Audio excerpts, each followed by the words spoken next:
UGC के एक प्रावधान पर पूरे देश में हंगामा मचा हुआ है और मैं एक बात बड़ी गंभीरता से कहूं, मंडल कमीशन के दौर की तरह का दृश्य इस समय पूरे देश के सामने है। बहुत गंभीरता से बात कह रहा हूं क्योंकि कुछ परिदृश्य, कुछ बातें उसी तरफ इशारा करती हैं जब मंडल पार्ट 1 में विश्वनाथ प्रताप सिंह के खिलाफ सड़क पर लोग उतर गए थे और मंडल पार्ट 2 में अर्जुन सिंह के खिलाफ। मैंने जब ये दो नाम लिए हैं तो इसके साथ एक तीसरा नाम भी यूजीसी के नोटिफिकेशन में जुड़ा है, उसके बारे में भी बात करूंगा।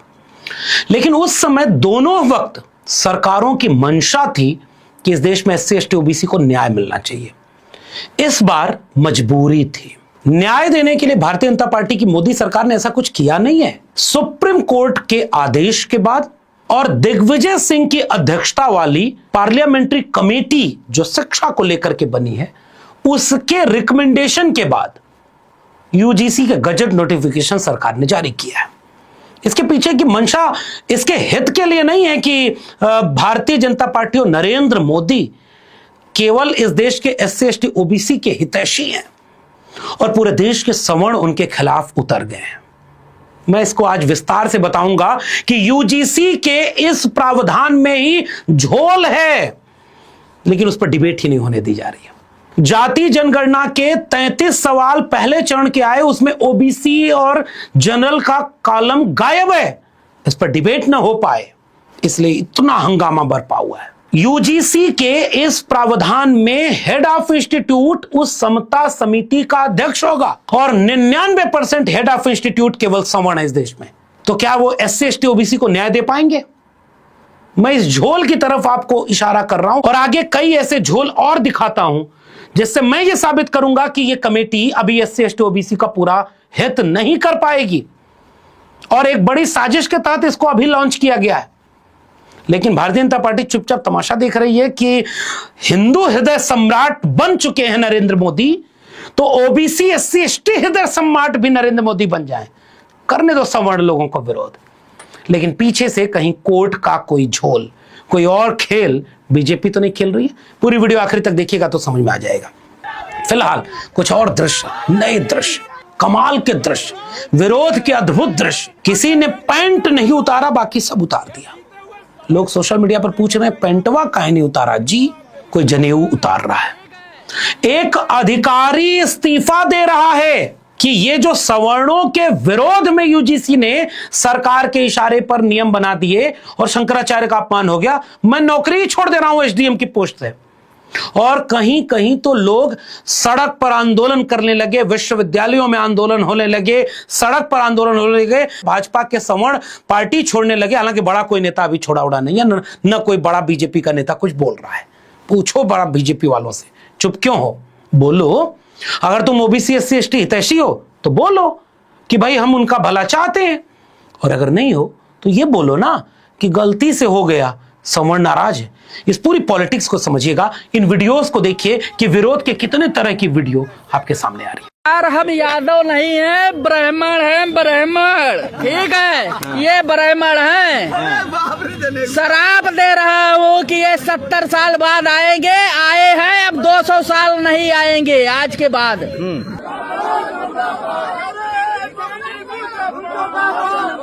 इन वीडियोस को देखने के बाद अब आपको कई बार मन में ये सवाल आ रहा होगा कि इनमें से बहुत सारे तो कभी विश्वविद्यालय गए नहीं होंगे, इनमें से बहुत सारे तो ऐसे हैं जो जाएंगे भी नहीं, इनको इतना बारीकी कहां से पता है?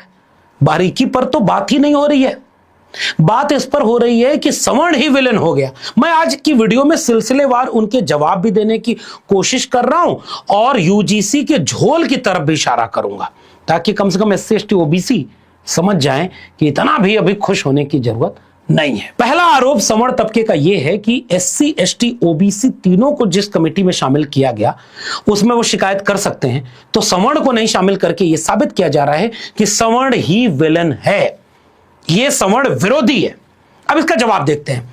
इस देश में और जितने भी विश्वविद्यालय हैं, जितने भी सार्वजनिक संस्थान हैं, उसमें महिलाओं के लिए कमेटी बनी हुई है, वुमेन सेल बना हुआ है। पुरुषों ने क्यों नहीं आंदोलन किया कि उसमें पुरुष क्यों नहीं है? महिलाओं के पक्ष के लिए, महिला शोषण रोकने के लिए, महिलाओं के भेदभाव रोकने के लिए जितनी कमेटी बनी है उसको पुरुष वर्चस्व वाली क्यों नहीं रखी गई? और पुरुष के खिलाफ अगर अन्याय होगा तो उसके लिए क्यों नहीं कमेटियां बनी है इस देश में? चलो आंदोलन करो पुरुषों। अब तक चुप थे क्योंकि तुम्हें तो विलन बना दिया गया। इस देश में महिलाओं के लिए बहुत सारे कानून ऐसे बने हैं, जैसे दहेज उन्मूलन कार्यक्रम, जैसे महिलाओं के सेफ्टी के लिए बहुत सारे प्रावधान है। अगर महिला आरोप लगाती है तो पुरुष को साबित करना पड़ेगा कि वो गलत नहीं है। बाकी जगह पर अगर आपको आरोप लगाती है कि जैसे फला आदमी ने हमारी चोरी कर ली, 15 लाख रुपया चुरा लिया है, तो आप साबित करो कि 15 लाख इसने चुराया। कोई आपसे कहे कि आपकी बुलेट ट्रेन कोई देश में चुरा ले गया, तो जो आरोप लगा रहा है उसको साबित करना होगा कि आपकी बुलेट ट्रेन कोई चुरा ले गया, आपका 15 लाख ले गया, आपका 2 करोड़ रोजगार ले गया, रुपए की कीमत गिरा ले गया। तो आप साबित करो कि आप चोरी का इल्जाम लगा रहे हो। लेकिन महिलाओं के लिए बने हुए कानून में महिला को नहीं साबित करना है, पुरुष को साबित करना है। जानते हैं क्यों ऐसा बनाया गया? क्योंकि इस देश में हजारों साल से महिलाओं के शोषण की वजह पुरुष रहे हैं। और जेंडर इक्वलिटी की बहस पुरुष विरोध में नहीं है, पुरुष वर्चस्व के विरोध में है, इसलिए महिला के पक्ष में झुकी हुई है। क्या आप इसका भी विरोध आज तक इसी तर्क पर करेंगे? इसलिए यह तर्क बेजा है। इसका दूसरा भी उदाहरण समझ लीजिए। इस देश में SC ST को रिजर्वेशन कास्ट के बेस पर मिला, जितनी आबादी उतना आरक्षण। क्यों? क्योंकि जाति के नाम पर ही इनको हजारों साल से वंचित रखा गया था, इसलिए जाति के नाम पर उनको आरक्षण मिलता है। पहले काका कालेलकर कमीशन बना। मेरी किताब जाति जनगणना अगर पढ़ेंगे तो उसमें विस्तार से आप समझ जाएंगे। पहले काका कालेलकर कमीशन, मंडल कमीशन, सारे सरकारी आयोग केंद्र के, राज्यों के, वो कहते रहे कि भारत में पिछड़ापन उसको चिन्हित करने का आधार होना चाहिए। मंडल कमीशन की रिकमेंडेशन जब गई कोर्ट में, 9 जजेस की बेंच, इंदिरा सानी जजमेंट, कोर्ट ने कबूल किया कि पिछड़ेपन का आधार जाति होती है, इसलिए OBC को वर्ग बनाया। जाति नहीं है, अनुसूचित जाति अनुसूचित जनजाति है, लेकिन OBC एक वर्ग है। वे सारी जातियों का वर्ग जिसके जाति के नाम पर शोषण हुए हैं।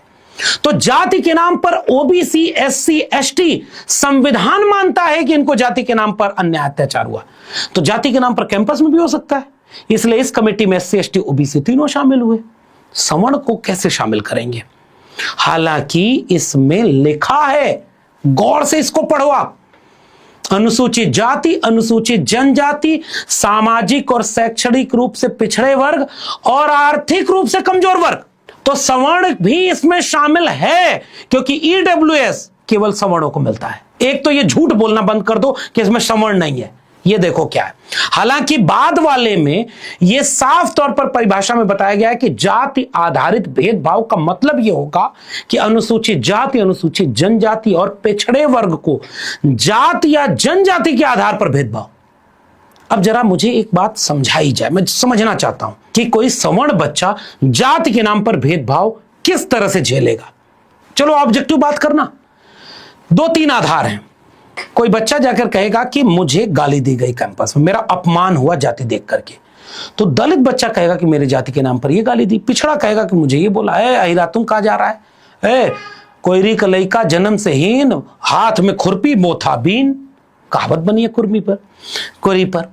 अहिर गणरिया कुर्मी चोर, धर सारे का टंगरी तोर, अहिरे का बुद्धि घुटना में। और गाली का जिक्र आया है तो मैं तो कमाल और हैरान हो गया इन तस्वीरों को देखकर। प्रधानमंत्री नरेंद्र मोदी हिंदू हृदय सम्राट तेली और घाची करके उनको गाली दे रहे हैं सब। बताइए, ये देखिए, ये हिंदू एकता, ये हिंदू राष्ट्र बनाएंगे।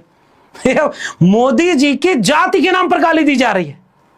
तो जाति के नाम पर कौन सी गाली किसी ब्राह्मण, किसी क्षत्रिय, किसी वैश्य के लिए बनाई गई है? पहला बिंदु, मुझे मेरा ज्ञानवर्धन करिएगा। अगर ऐसी कोई गाली है तो हो सकता है कि कोई दलित किसी ब्राह्मण को ये गाली दे दे कैंपस में। हंसी आ रही है आपको? हो सकता है भाई, वो लोग आंदोलन कर रहे हैं इसी बात के लिए कि हमारे साथ भेदभाव हुआ। तो भाई इस देश में एक तो EWS इसमें शामिल है, देख लेना धीरे से। दूसरा ये भी देखना कि डिसिप्लिनरी कमेटी किसके लिए होती है। प्रोक्टोरियल बोर्ड हर कैंपस में होता है। 14 साल में प्रोफेसर रहा। किसी भी तरह का अगर गलत भेदभाव होता है तो उसके लिए 25 कमेटियां बनी हुई है कैंपस में। और आपको इस जातिगत भेदभाव में ही अगर शामिल होना है तो जरा बता दो कि जाति का भेदभाव किस तरह से एक सवर्ण पर होता है। सवाल नंबर 1। सवाल नंबर 2 कि कोई प्रोफेसर अगर उसके साथ भेदभाव कर दिया, इंटरव्यू में नंबर काट दिया या कुछ हो गया तो उसका भेदभाव होगा, तो वो कहां जाएगा। इस देश में NFS जितने हुए हैं, NFS 99.99% NFS SC ST OBC के होते हैं।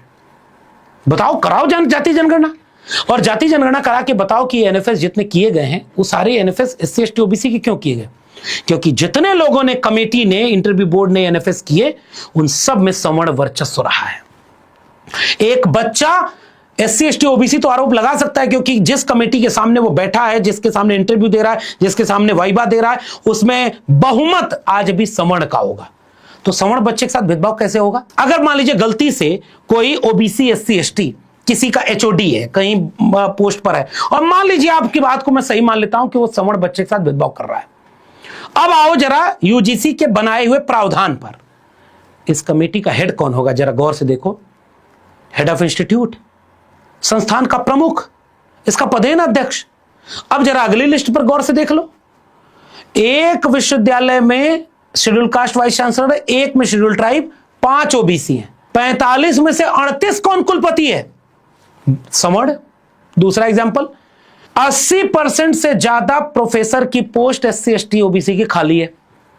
अगर एससी एसटी ओबीसी को तीनों को जोड़ेंगे तो, और ओबीसी को हटा दे तो 90 से 97% पोस्ट पर खाली है एससी एसटी की, 80% ओबीसी की खाली है। इसका मतलब इस देश में आज भी 75, 80, 90% प्रोफेसर कौन है? सवर्ण। हेड ऑफ इंस्टीट्यूट कौन है? दिल्ली विश्वविद्यालय में 92 डिग्री कॉलेज है। चलो जाति जनगणना करते हैं, जाति पर बात हो रही है और जाति जनगणना करते हैं। दिल्ली विश्वविद्यालय के 92 डिग्री कॉलेज में कितने एससी, कितने एसटी और कितने ओबीसी प्रिंसिपल हैं? एक आंकड़ा बता दीजिए। तो हेड ऑफ इंस्टीट्यूट इस यूजीसी की कमेटी का पदेन अध्यक्ष है, तो ये एससी एसटी ओबीसी को न्याय कैसे देगा अगर वो सवर्ण है? तो झोल नंबर 1।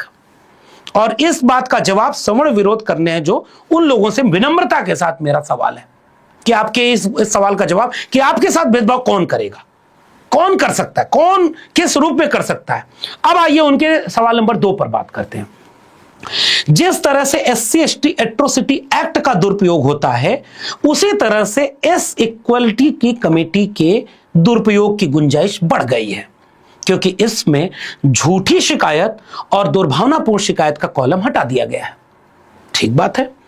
बीते दिनों मैंने देखा कि सोशल मीडिया पर देश और दुनिया में वायरल हुआ कि महिलाओं ने महिला के हित में जो कानून बने हैं उनका बेजा इस्तेमाल, दुर्भावनापूर्ण इस्तेमाल, झूठा इस्तेमाल करके पुरुष के ऊपर आरोप लगाया, पुरुष ने आत्महत्या कर ली। बड़ा वायरल हुआ। बहुत दुरुपयोग होता है, बंद कर दिया, कानून खत्म। चलो यूएपीए आतंकवादियों को रोकने के लिए था ना, क्या पत्रकार, शोधार्थी, प्रोफेसर उसके नाम पर जेल में है कि नहीं? इस तरह के कई कानूनों के नाम पर। चलो तीसरा पूछ लेता हूं, पीएमएलए कोर्ट बनी है, नेताओं के लिए जो कानून बने हैं सरकारी आंकड़ा कहता है 80 से 90% ईडी, सीबीआई और तमाम तरह के कानूनों का दुरुपयोग सत्ता पक्ष विपक्ष के खिलाफ करता है। हटा दो, दुरुपयोग हो रहा है। एक कानून बता दो साहब जिसका दुरुपयोग नहीं होता है। एससी एसटी एक्ट का भी दुरुपयोग हुआ होगा, आंकड़े एक तो बताओ, धारणा नहीं, कितने % दुरुपयोग हुआ और न्याय कितने % मिला? दुरुपयोग के आधार पर पूरा कानून रद्द कर दोगे तो आप कहोगे कि नहीं, 2012 में इसमें एक क्लॉज जुड़ा था कि अगर कोई झूठी शिकायत मिलेगी तो उस क्लॉज के आधार पर उसको पनिश किया जाएगा ताकि इसका गलत इस्तेमाल ना हो सके। सुनने में कितना मासूम और प्यारा तर्क लगता है। दिग्विजय सिंह की कमेटी की रिपोर्ट पढ़ो, पता नहीं पढ़ पाए होगे कि आप नहीं पढ़ पाए होगे, जो लोग जनेऊ उतार रहे हैं। जनेऊ, अचानक मुझे याद आ गया, ये क्या है, किसको किसको मिलता है, भेदभावपूर्ण है कि नहीं? मेरी किताब जाति जनगणना का चैप्टर ये जनेऊ आंदोलन कि कुछ ओबीसी ने जनेऊ पहना था, मारा काटा गया उन्हें, पढ़ लीजिएगा। बहुत ज्यादा नहीं बोलूंगा वरना कुछ लोगों की भावना आहत हो जाएगी। जिन लोगों ने जाति के नाम पर पूरे समाज को बांटा हुआ है, वो विश्वविद्यालय में जाति के नाम पर गैर बराबरी दूर करने के लिए अगर अधकचरा भी सही कमेटी बनी है तो उसका आप इस तरह से मजाक उड़ाओगे क्योंकि आप ताकत में हो, आपकी संख्या ज्यादा है, आपके पत्रकार ज्यादा हैं, आप कवि हो, आप सिनेमा में हो, आप कितने तरह का चोला पहन के बैठे थे और अचानक आपके बीच का सवर्ण जाग गया कि मेरे बच्चों के साथ दुरुपयोग होगा। एक रोहित वेमुला, एक पायल तड़वी, एक दर्शन सोलंकी, एक अनिल कुमार, एक सुनीता अपनी तरफ से बता दो जिसका विश्वविद्यालयों में किस इस तरह का भेदभाव हुआ। और इतने तरह के भेदभाव, 118% मामला बढ़ गया। फिर तुम कहते हो कि 118 कह के दिखा रहे हैं, जबकि हकीकत में 170-75 से 300 कुछ हुआ है। तो अपना दिखा दो कितने परसेंट आपका बढ़ा। ये तो दर्ज आंकड़े हैं। कितनी शिकायतें, कितने रोहित बिमला आज भी रोज तिल तिल करके मर रहे हैं, तुम पूछते नहीं। जाने कितने विश्वविद्यालय हैं जिसमें एडमिशन नहीं मिलता, उनको कितने तरह का भेदभाव, कितनी गाली दी जाती है। बनाऊंगा इस पर भी वीडियो आराम से, क्योंकि अभी तो लड़ाई लंबी चलेगी जैसा कि मूड बना है इस देश का। तो जरा इसका बताओ जवाब कि कितने केस ऐसे हुए जिसमें सवर्ण के विरोध में इस तरह का घटना हुई। कौन दर्शन सोलंकी मरा, कौन पायल तड़वी मरी, नाम लेकर के कि मुझे जाति के नाम पर गाली दी जा रही थी, मेरे प्रोफेसर जाति के नाम पर अत्याचार करते हैं। यही जवाहरलाल नेहरू विश्वविद्यालय है। जाति देख देख करके इंटरव्यू में नंबर दिया जाता था। रिटर्न में SC ST OBC EBC बच्चे 70-80% नंबर पाए, और इंटरव्यू में 2 नंबर 1 नंबर, हो सकता है 0 भी दे दो। अभी तो शुरू हुआ है। अच्छा, अब तीसरा जवाब। कुछ तो इतने मूर्ख हैं, कह रहे हैं कि अगर कोई SC ST OBC प्रपोज करेगा सवर्ण लड़की को और वो मना कर देगी तो वो लड़का जाके उसके ऊपर केस करवा देगा, तो वो लड़की का करियर चला गया। लड़की केस करा देगी कि हमारे साथ छेड़खानी किया है, लड़की करियर नहीं गया। कितने जातिवादी लोग हो आप, ये बात मेरे समझ में नहीं आ रही कि आप इस तरह से कानूनों की व्याख्या करेंगे, आप इस तरह से इस चीजों का अपमान करेंगे। क्या आपने जाति व्यवस्था के नाम पर यही समझ पाई है? और जो बुराई समाज में है वो बुराई अगर विश्वविद्यालय में भी है तो उसको रोकने का प्रावधान क्या होगा? अब आखिर में मैं यूजीसी को कहता हूं कि यूजीसी ने अभी भी SC ST OBC के साथ झोल किया है। पदेन अध्यक्ष इंस्टीट्यूट का हेड अगर है तो 90% से 95% हेड तो सवर्ण है। वो क्या न्याय देंगे SC ST OBC के लिए? अब मेरा तीसरा आरोप झोल का, कि ये जो संस्था बन रही है, इस संस्था में 3 वरिष्ठ संकाय सदस्य, 1 कर्मचारी, 2 छात्र प्रतिनिधि, 1 नागरिक समाज का व्यक्ति, 1 सचिव। नीचे आपने लिख तो दिया कि SC ST OBC ज्यादा होने चाहिए। कहां होने चाहिए? कहां, कैसे न्याय देंगे? किन किन घटनाओं को आप ये मानेंगे कि एट्रोसिटी है? मेरा सवाल है यूजीसी से। यूजीसी SC ST OBC को न्याय देना ही नहीं चाहती, इसलिए उसने एट्रोसिटीज के, डिस्क्रिमिनेशन के एग्जाम्पल नहीं दिए हैं। इसमें हेड ऑफ इंस्टीट्यूट इसका दुरुपयोग करेगा, कुछ चीजों को मानेगा कि यह जातिगत भेदभाव और कुछ को कह देगा कि भेदभाव नहीं है। ठीक वैसे ही जैसे तुमने कहा कि पहले क्लॉज बना था कि झूठी शिकायत पर कार्रवाई होगी, तो इस देश में झूठी शिकायत, चूंकि हेड ऑफ इंस्टीट्यूट वही था, तो SC ST OBC उसके पास शिकायत लेके गए, उसने न्याय नहीं दिया, कह दिया कि दुर्भावनापूर्ण शिकायत है, झूठी शिकायत है, इसलिए इसी को सजा दे दो। फिर अगली बार कोई शिकायत करने जाएगा, इसीलिए इस क्लॉज को हटाया गया है, क्योंकि इसका दुरुपयोग ज्यादा होता था। इस पर डिबेट ही नहीं हो रही।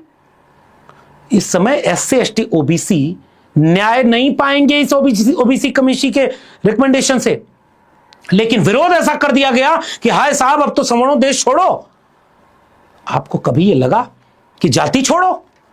आप नारे लगा रहे हो कि सवर्णों भारत छोड़ो। मैं कहता हूं कि आप एक नारा क्यों नहीं लगाए कि जातिवाद भारत छोड़ो?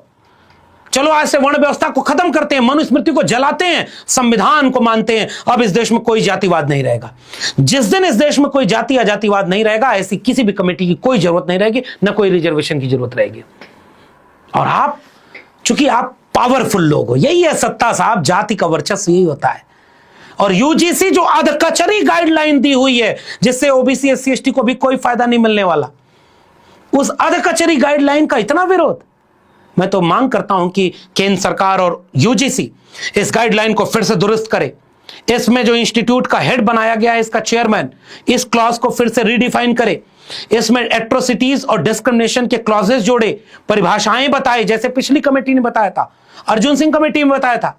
इसमें क्लॉज स्पष्ट करो, इसमें प्रावधान बनाओ कि कमेटी का हेड कौन होगा, और इसके साथ इसको इतना सख्त करो कि अगली बार कोई रोहित बिमला, पायल तड़वी, दर्शन सोलंकी और अनिल कुमार इस तरह ना हो। बाकी अभी विरोध कर रहे हैं, वो करने दो। हिंदू हृदय सम्राट तेली बन गए। देखो अपनी स्क्रीन पर, यह होती है जाति। जाति है कि जाति नहीं। मन करे तो जाति जनगणना पढ़ना, थोड़ा विवेक समझदारी खुलेगी। SC ST OBC से मैं कहूंगा कि नजर रखना, अभी तो कुछ मिला है, लेकिन अधूरा है, झोल है इसमें। विरोध करो तुम भी इसका कि और सख्त करो और संविधान लागू करो देश के विश्वविद्यालय में। संविधान से देश चलेगा। किसी सवर्ण के हम विरोध नहीं करते, लेकिन संवैधानिक प्रावधानों का अगर विरोध होगा तो सजग रहना। बाकी समझदार को इशारा काफी। अगर वीडियो जरूरी लगे तो शेयर करना। आपके ऐसे कोई सवाल हो तो नीचे कमेंट लिखिए, हम और संवाद करेंगे इस मुद्दे पर, और वीडियो बनाएंगे। और पसंद आई हो तो लोगों तक पहुंचाओ ताकि सब लोग तथ्य, तर्क और आंकड़ों के साथ बात करें। बाकी देश देख रहा है कि आज भी जाति के नाम पर किसके पास कितना प्रिविलेज है कि कितना विरोध करवा सकता है। लेकिन बीजेपी चुप क्यों है, मोदी जी चुप क्यों है, पूछिए जवाब। नजर रखिएगा, फिर इस पर बात करेंगे। तब तक के लिए चैनल सब्सक्राइब नहीं किया तो चैनल सब्सक्राइब कर लीजिएगा, फिर बात करेंगे। तब तक के लिए बहुत बहुत धन्यवाद।